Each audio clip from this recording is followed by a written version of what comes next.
Yep. Dr. MacNeil? Thank you, Madam President. I have a statement that I would like to make.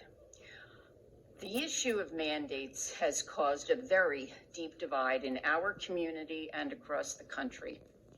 Even though we Americans fiercely value our individual freedoms, for 2 years, most of us followed the mandates of the federal, state, and local governments and their agencies because people in the United States and across the world were dying in large numbers from COVID-19. In any catastrophe, Americans come together to support each other. But we are no longer in a pandemic where large numbers of Americans are dying from this virus. People are exhausted, stressed, and extremely frustrated by government agencies continuing to tell them what to do. Individual responsibility, not government mandates, should be the new model based on a rapid decline in cases, not to mention deaths. Experts in the medical community, including the CDC, now agree that infection rate is not as important when high vaccination rates and low hospitalization rates exist. The emphasis has shifted to a focus on preventing serious illness and death from COVID-19, rather than all instances of infection. This strategy adjustment focuses on a new phase in the response as the virus becomes endemic. That is, it may never totally disappear.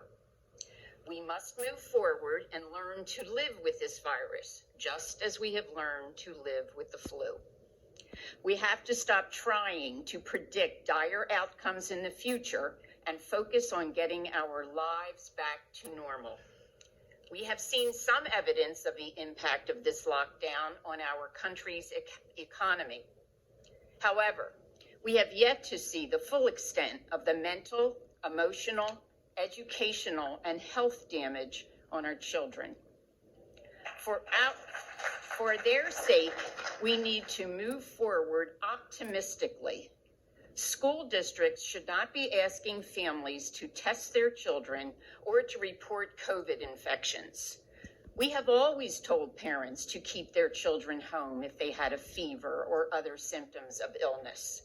Why does that now find its way into a formalized health and safety plan focused on a pandemic? My fear is that some statements in the health and safety plan give school boards the authority to take away the individual responsibility of parents. Tonight, I will vote yes on the health and safety plan because I want to go on record as throwing my full support behind optional masking. However, I'd like my specific objections to the health and safety plan to be memorialized in the notes of this meeting. Tomorrow, I will forward a copy of these objections to Ms. Warahay. I object to the following 7 statements in the revised health and safety plan. 1, individuals who have tested positive for COVID-19 should follow masking recommendations made by CCHD, PADOH, PDE, and/or CDC. 2, DASD may reevaluate masking guidelines as needed in consultation with CCHD, PADOH, PDE, and/or CDC. 3, physical distancing requirements may be implemented or adjusted in consultation with guidance from CDC, PADOH, PDE, and/or CCHD.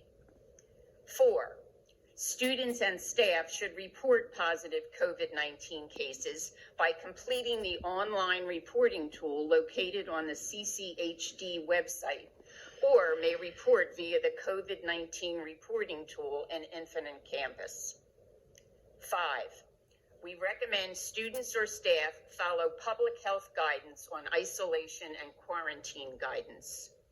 6, we will recommend staff to self-screen prior to reporting to work, programs, and schools, and stay at home if experiencing any symptoms associated with COVID-19.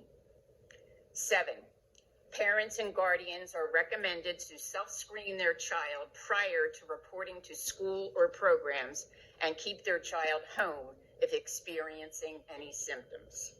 Thank you.